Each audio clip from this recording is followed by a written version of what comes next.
Good morning guys, कैसे हैं आप सब। मैं आशा करता हूं आप सब बिल्कुल स्वस्थ और बिल्कुल मस्त होंगे। दोस्तों हमारे चैनल को लाइक करें, शेयर करें, सब्सक्राइब करें। दोस्तों आज हम लोग पढ़ने जा रहे हैं फार्मास्यूटिक्स में हम लोगों ने हैमर मिल, बाल मिल, फ्लूइड एनर्जी मिल और डिसइंटीग्रेटर पढ़ लिया है। जो ये सब चीज़ें, ये सब टॉपिक जो आते हैं वो साइज रिड्यूसन के काम में आते हैं।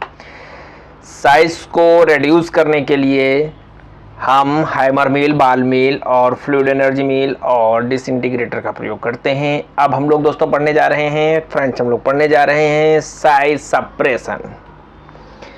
साइज सप्रेशन यानी कि आकार पृथक्करण क्या होता है, इसके बारे में हम लोग जानेंगे।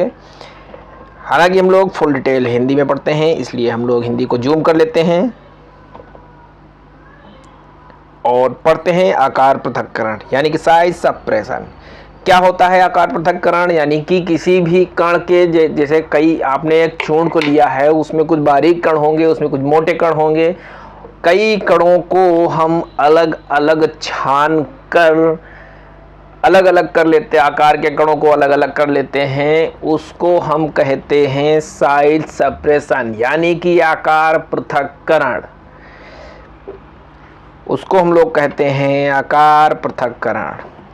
बात करते हैं डेफिनेशन की। आपको कैसे एग्जाम में लिखना है, सबसे आसान तरीके से आपको बताया जाएगा और हिंदी में बताया जाएगा। तो सबसे पहले पढ़ें हम लोग। इस प्रक्रम में कणों को विभिन्न भौतिक गुणों जैसे कि घनत्व, माप, आकार के आधार पर वर्गीकृत किया गया है। ठीक है, इसलिए इस प्रक्रम को आकार पृथक्करण कहा गया है। ठीक, पदार्थ का आकार घटने के बाद चूर्ण के इच्छित कण आकार प्राप्त करने के लिए पृथक्कीकरण तकनीक का प्रयोग किया जाता है। यानी कि इच्छित आकार को प्राप्त करने के लिए सप्रेशन मेथड को अपनाया जाता है और यूज किया जाता है। अगर आपको बता दिया जाए, लिखने को आ जाए कि साइज सप्रेशन क्या होता है, साफ साफ आपको पता चल गया है किसी भी इच्छित कण को प्राप्त करने के लिए करने की प्रक्रिया को साइज सप्रेशन कहते हैं।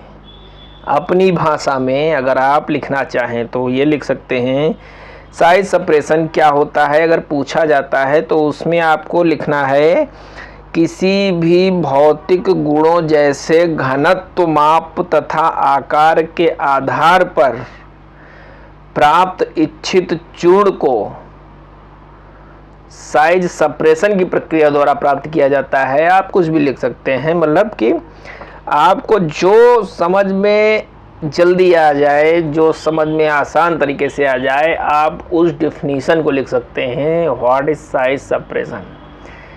किसी भी इच्छित कण को प्राप्त करने के जो प्रक्रिया होती है उसको हम लोग साइज सप्रेशन कहते हैं। ठीक है, साइज सप्रेशन कहते हैं। अब आगे क्या है, इसके ऑब्जेक्टिव क्या हैं, उद्देश्य क्या हैं। मतलब साइज सप्रेशन हम कर रहे हैं तो किस लिए कर रहे हैं, इसका हमारा कोई एक पर्टिकुलर उद्देश्य होगा, कोई एक ऑब्जेक्टिव होगा कि हम किसी चीज़ को अगर अलग कर रहे हैं तो वो क्यों अलग कर रहे हैं, वो जानते हैं। क्या है, पहला क्या है, छानने की तकनीक द्वारा आकार पृथक्करण का कार्य औसत कण आकार तथा कण आकार वितरण को निर्धारित करने के लिए किया जाता है। यानी कि क्या, कण आकार वितरण को निर्धारित करने के लिए किया जाता है। जैसे कि कैप्सूल तथा टैबलेट के निर्माण में प्रथम प्रक्रम होता है, जो आकार पृथक्करण प्रक्रिया होती है, वो टैबलेट और कैप्सूल के निर्माण में सबसे पहला काम यही होता है, आकार पृथक्करण। सेकंड क्या है, कुछ निश्चित औषधियों की आवश्यकता अति सूक्ष्म कण आकार के रूप में होती है, क्योंकि ये जठरांत पथ के द्वारा शीघ्रता तथा प्रभावतापूर्ण अवशोषित हो जाते हैं। ठीक, एग्जाम्पल में क्या है, कवकरोधी है, एस्प्रिन है, एनाल्जेसिक है, एंटीपायरेटिक है। ठीक है, अब हम लोग आगे पढ़ते हैं। आकार घटाने की प्रक्रिया के लिए उपयोग किए जाने विभिन्न उपकरणों की दक्षता के मूल्यांकन के लिए आकार पृथक्करण की आवश्यकता होती है। ठीक, अब क्या है, इसके अनुप्रयोग क्या हैं, इसके जो है अनुप्रयोग क्या हैं आकार पृथक्करण के। पहला क्या है, निकास विघटन।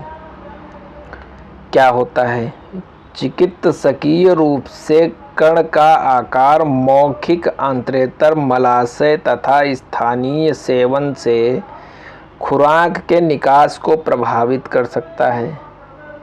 इसलिए महीन कण की औषधियों का स्थानीय क्षेत्रफल अधिक होता है। ठीक, जितना महीन होगा उसका जो है क्षेत्रफल, स्थानीय क्षेत्रफल जो है उतना अधिक होगा। अतः ये शरीर के अंदर विघटित द्रव में सरलता से विघटित हो जाते हैं। जितना महीन होगा उतना जल्दी जो है विघटित हो जाएगा। इस प्रकार औषधि की घुलनशीलता तथा विघटन बढ़ जाती है। अब हम लोग बात करते हैं अवशोषण तथा औषधीय क्रिया की।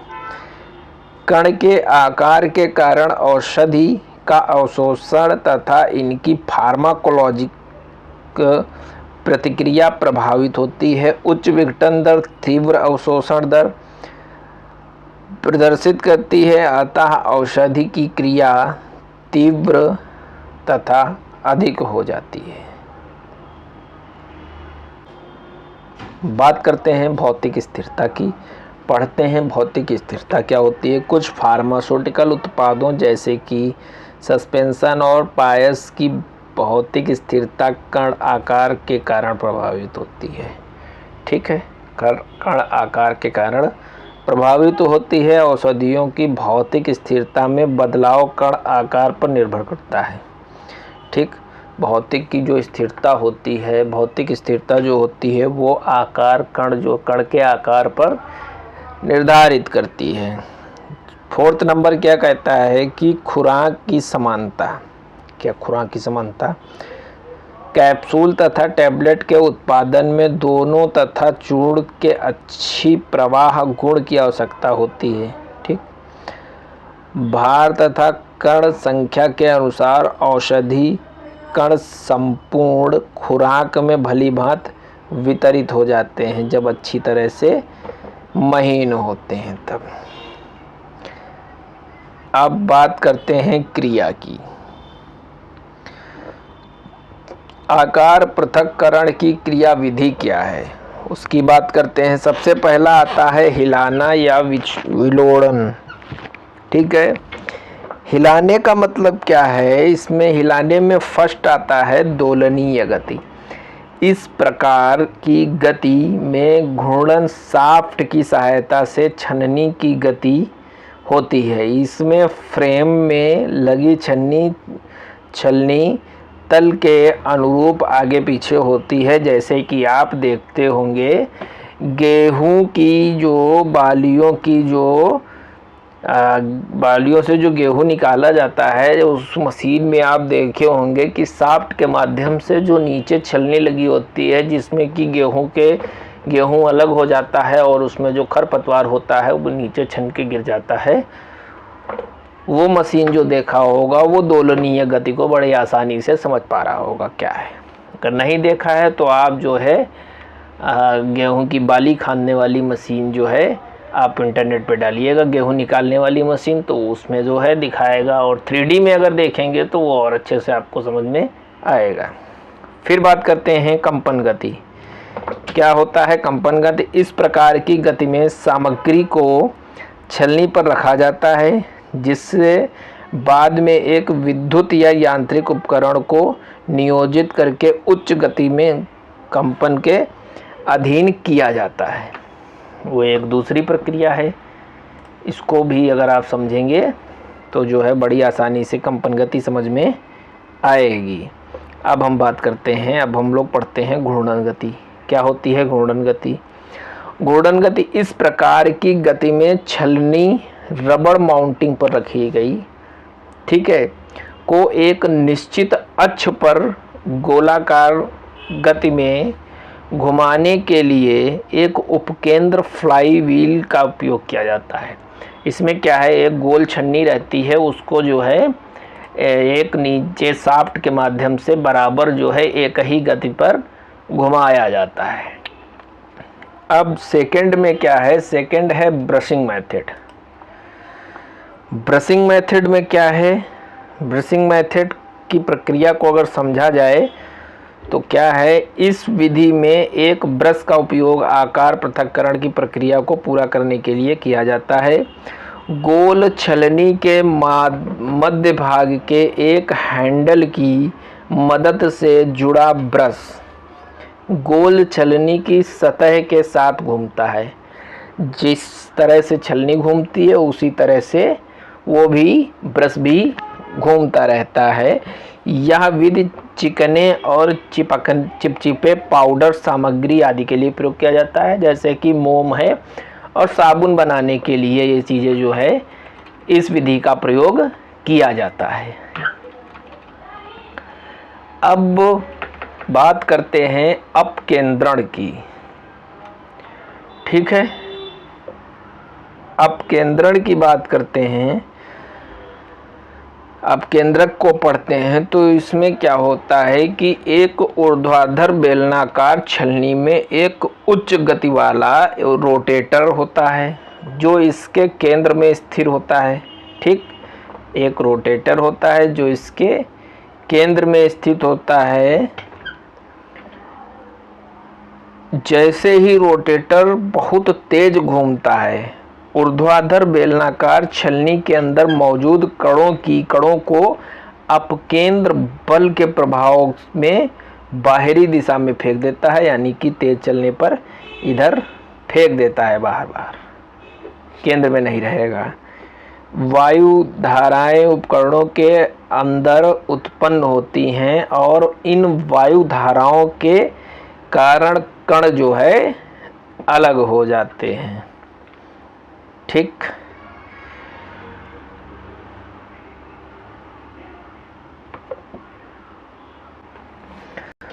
तो दोस्तों अब हम लोग जो है अगले लेक्चर में पढ़ेंगे classification of powders according to IP, यानी कि इंडियन फार्माकोपिया के अनुसार जो है पाउडर को कितने भागों में क्लासिफाइड किया गया है उसको हम लोग जानेंगे अगले लेक्चर में।